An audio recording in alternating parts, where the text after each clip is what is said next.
मेहनत की राह पर चलना सिखाते हैं, जुनून की आग में जलना सिखाते हैं, जिनको कितना भी सता ले हम नहीं रूठते कभी, बच्चों को सही इंसान ढूंढते हैं, ऐसे होते हैं हमारे गुरुवर। आज एक शिक्षिका के बारे में बात करेंगे जिन्होंने अपने मेहनत के दम पर, अपने बूते के दम पर एक विद्यालय की नींव रखी और आज उस विद्यालय को एक प्रतिष्ठित विद्यालय के रूप में जाना जाता है। हम बात करेंगे आशा जी पालीवाल से। आशा जी, सबसे पहले तो ये बताएं कि 70 से लेके 2023 तक का सफ़र काफ़ी लंबा सफ़र है, कई मुश्किलें आई। हालांकि आपके पारिवारिक दृष्टिकोण की बात करें तो जैसा आपसे पूर्व में हमने चर्चा करी तो उसमें आपने बताया कि आपके परिवार में आपके पिताजी कलेक्टर के पीए रहे और उसके बाद आपके जो चाचा जी थे वो रजिस्ट्रार की पोस्ट से रिटायर्ड हुए हैं और परिवार में शुरू से ही पढ़ाई का माहौल था। आप भी एक बीएससी ग्रेजुएट हैं आप, और बीएड भी करी उसके बाद आपने, और काफ़ी लंबा चौड़ा आपका शैक्षणिक इतिहास है। आसपास की महिलाओं को जब देखते थे उस दौर के अंदर, आपकी कुछ सहेलियां भी ऐसी होगी जो शायद किसी कारणवश आगे नहीं पढ़ पाई होंगी, ऐसे में वो किसको दोष देते हैं? पहले तो बताएं, उन माँ बाप को दोष देते हैं या समाज की उन कुरीतियों को दोष देते हैं? इसमें मुख्य रूप से दोषी समाज है और साथ साथ माँ बाप भी, जो समाज के डर के मारे बच्चियों को आगे पढ़ने नहीं देते हैं। जी मेरे पेरेंट्स का पूरा सपोर्ट रहा। जी मेरे पिताजी एक पिक्चर देख के आए थे, एक मूवी मुझे अच्छे से याद है, उस समय में एक संजोग करके मूवी थी, उसमें जो हीरोइन थी वो कलेक्टर बनती है। तो मेरे पिताजी ने उस दिन मूवी देखने के बाद ही मुझे सबसे पहले यही कहा कि तुम्हें कलेक्टर बनना है जी। और उनका वो सपना था, कुछ सामाजिक और पारिवारिक परिस्थितियों की वजह से मैं वो पूरा कर नहीं पाई। लेकिन मैं उस समय में ये देखती थी कि जिनके परिवार वालों ने सपोर्ट दिया है, बच्चियां बहुत आगे बढ़ी। बाकी मैंने आम तौर पे ये देखा कि समाज में 19-20 साल की लड़की होते ही समाज की कुरीतियों की वजह से या समाज को देख के अभिभावक बच्चियों की जल्दी शादी करवा देते हैं। लेकिन मेरे अभिभावक ने मुझे पूरा सपोर्ट किया और मुझे पढ़ने में आगे बढ़ाया। उस समय मेरे पिताजी जो थे वो कलेक्टर के पीए थे और मुझे अभी भी अफसोस है कि मैं उनका कलेक्टर बन के सपना पूरा नहीं कर सकी। लेकिन अभी मुझे आज की परिस्थिति मुझे फ़क्र है कि उन्होंने जो मुझे शिक्षा दी, उस शिक्षा की अलग को मैं अभी तक गांव के बेल्ट में जो टीएसपी एरिया है उस एरिया में चला रही हूँ और मैं बच्चों को शिक्षित करके उस एरिया के बच्चों को बहुत ऊंची ऊंची पोस्ट पे पहुंचा रही हूँ। तो आज मुझे मेरे पिताजी की उन बात पे और मेरी शिक्षा पे मुझे गर्व है। जिस फिल्म का आपने नाम लिया उस हीरोइन का नाम भी शायद आशा ही था और आपका नाम भी आशा था। जी जी। इसी वजह से शायद आपके पिताजी ने आपके कलेक्टर बनने का एक ख्वाब देखा। पर आपने आज की तारीख में अगर मैं भी कहूँ तो आप उनके ख्वाब को पूरा करने के लिए तल्लीन है, क्योंकि आप स्वयं तो कलेक्टर ना बनी पर आप कुछ ऐसे विद्यार्थियों को तैयार कर रही हैं, ऐसे छात्र छात्राओं को तैयार कर रही है जो भविष्य में कलेक्टर भी बनेंगे, आरएस भी बनेंगे, पुलिस के बड़े महकमे में भी जाएंगे, फौज में भी जाएंगे। सही। अब बात करते हैं आपके जीवन में आई हुई कठिनाइयों के बारे में। जब आपका विवाह हुआ उसके उपरांत, थोड़े ही समय उपरांत आपके पिताजी का देहांत हो गया। पिताजी के देहांत के बाद आप काफ़ी परेशान रहने लगी और जिन व्यक्ति से आपकी शादी हुई थी वो आप पर कई बार आपको टॉर्चर करते थे, कई बार आप घरेलू हिंसा की शिकार भी हुई। आपके सास द्वारा भी आपको घरेलू हिंसा करी गई आपके ऊपर। आप इन सब से परेशान होकर, आपकी शादी शायद कांकरोली कराई गई थी, आप सब इनसे परेशान होकर आप पलायन करके उदयपुर आए। जब उदयपुर आ रही थी तो मन में क्या ख्याल था और किन किन व्यक्तियों ने उस समय आपका समर्थन करा, ये बता। वो एक बहुत कठिन परिस्थिति थी। आपके इस सवाल से सारा वो समय वापस मुझे याद आ रहा है। उस समय में समाज में अपने ससुराल को छोड़ के अपने पीहर आना एक बहुत बुरा माना जाता था और उस लड़की के लिए उस समाज में संघर्ष करना कोई छोटी मोटी बात नहीं थी जी लेकिन इसके लिए मैं धन्यवाद दूंगी मेरे पीहर वालों का मेरे मम्मी का, पिताजी तो थे नहीं, और मेरे दोनों भाइयों का, मेरी भाभीयों का, जिन्होंने उस परिस्थिति में मेरा साथ दिया। और आज जो कुछ भी मैं हूँ वो उसी वजह से हूँ। तो मैं अभी भी अभिभावकों से एक निवेदन करूँगी कि अगर आपकी बच्चियों में कोई खराब परिस्थिति आ जाए तो उस पर उसका पूरा सहयोग करें, उसका साथ दें, ताकि वो बच्ची आगे बढ़ सके। मेरे साथ 2 छोटे बच्चे थे जी उस समय। मैं बहुत सारी मानसिक यातनाओं से को मैंने झेला, लेकिन मैंने हार नहीं मानी। जी और मैं चाहती हूँ कि महिलाएं संघर्ष करें, महिलाएं अपनी एजुकेशन पे पूरा ध्यान दें। मैं अभिभावकों से भी कहूँगी, जैसे मेरे पिताजी ने हम लड़के और लड़कियों में अंतर नहीं समझा। उनके 2 लड़कियां और 2 लड़के थे, लेकिन उन्होंने हमको भी उतना ही प्रोत्साहित किया पढ़ने के लिए जितना हमारे भाई को किया। तो मैं चाहूँगी कि हर लड़की पढ़े। और एक सबसे बड़ी चीज़ ये है कि अगर आपका आत्मविश्वास मजबूत है तो आप कुछ भी कर सकते हैं। और आपकी सोच मजबूत है, आपने कोई अपना एम बना रखा है, तो आप उस उद्देश्य के पीछे लग जाइए और आप उसको जरूर अचीव करेंगे। मैं ये सोचती हूँ कि महिला एक अपने आप में पूरा पैकेज है, वो किसी पुरुष से कम नहीं है।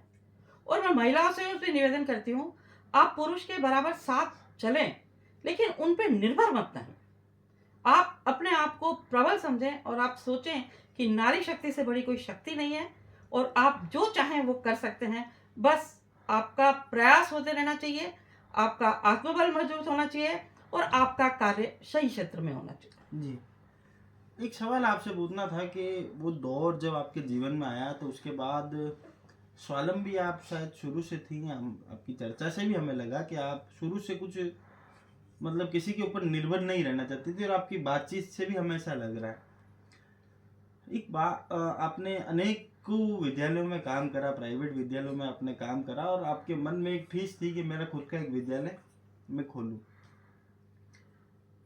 उस समय आपने शायद आपके रिश्तेदारों से, भाई बंधुओं से, कि इन्हीं से कुछ कर्जा लेकर आपने एक विद्यालय की स्थापना करी, जहाँ पर आपने पूर्व चर्चा में बताया कि आपने वहाँ पर फटी हुई दरियों और आपके पिताजी के पुराने फर्नीचर से आपने वहाँ शुरुआत करी। और आज सलाम करते हैं आपको उदयपुर चैनल के माध्यम से कि आज आपके विद्यालय के अंदर 1,500 से 2,000 बच्चों की संख्या है।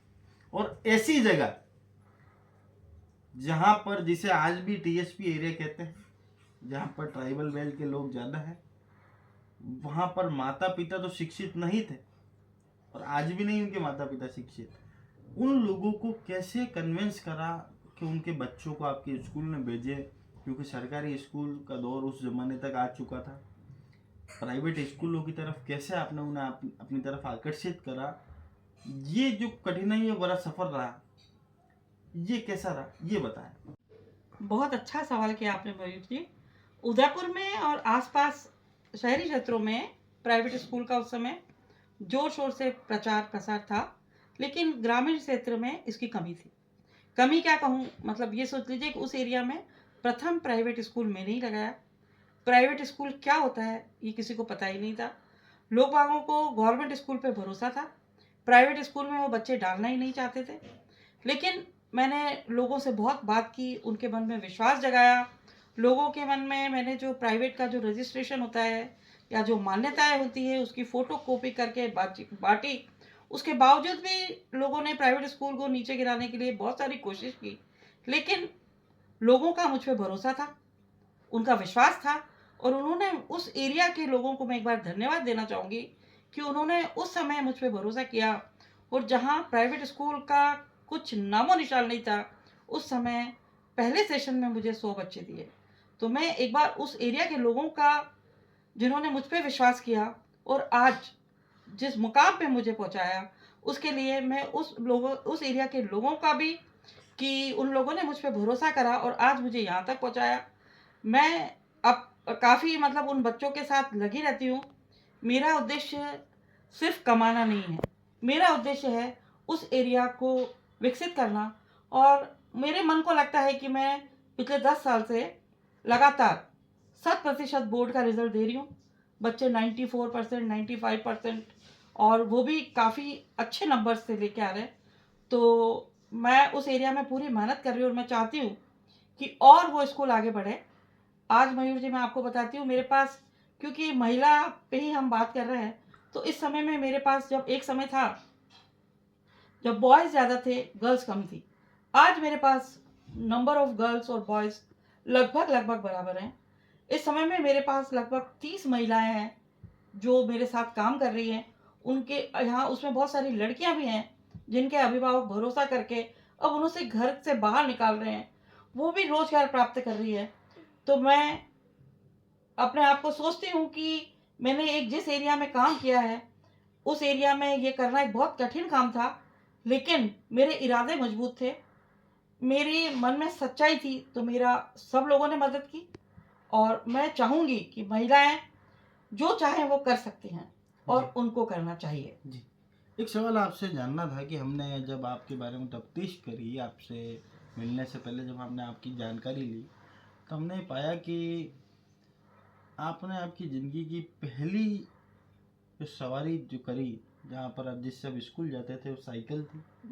उसके बाद आप लूना पे आए, उसके बाद आप एक काइनेटिक लाए, उसके बाद आपके पास स्कूटी आई, फिर वैन आई, फिर फिएस्टा आई, और अब एक नई गाड़ी आपके पास यहाँ मौजूद है।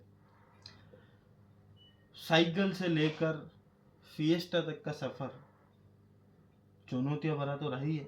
बिल्कुल। उन महिलाओं को कोई संदेश देंगी जो हर बात पे तर्क देती है कि घर के काम से हमें फुर्सत नहीं मिलती, या हम बच्चों में इतना व्यस्त रहते हैं कि हम बाहर कैसे जाए काम करने के लिए, क्योंकि भगवान ने हर व्यक्ति के अंदर कुछ ना कुछ हुनर दे के बिल्कुल भेजा। उन महिलाओं को क्या इस पर संदेश देना चाहेंगे?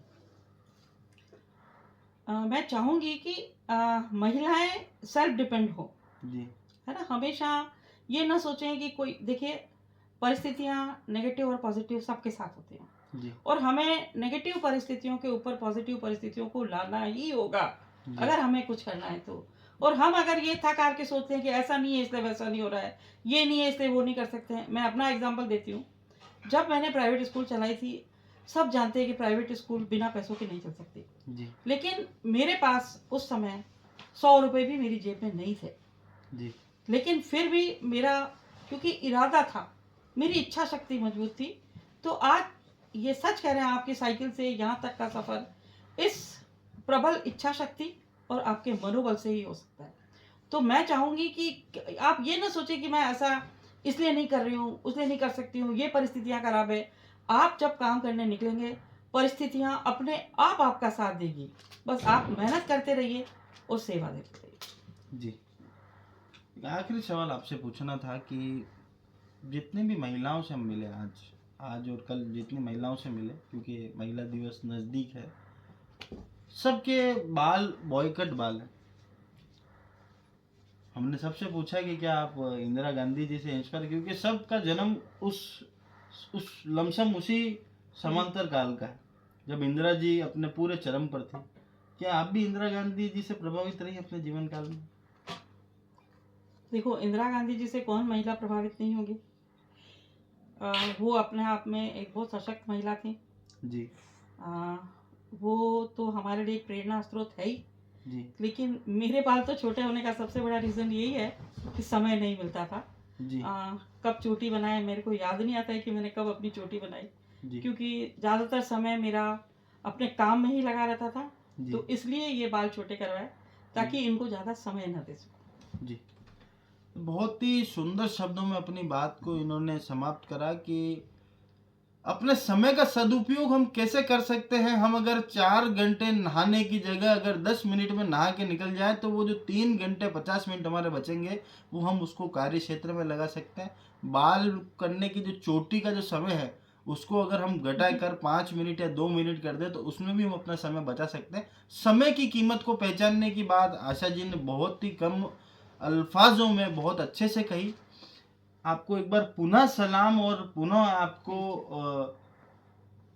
अंतर्राष्ट्रीय महिला दिवस की शुभकामना। और आपने जो वाक्य में संघर्ष करा है, क्योंकि हम इतनी महिलाओं से मिले और सब सक्षम परिवार से थी, पर ऐसी जो तकलीफ जो आपके साथ जीवन में बीती है और उसके बाद आपने ओवरकम करा है, ये आप पहली ऐसी महिला हैं जिससे मैं पर्सनली आज मिला हूँ थैंक यू।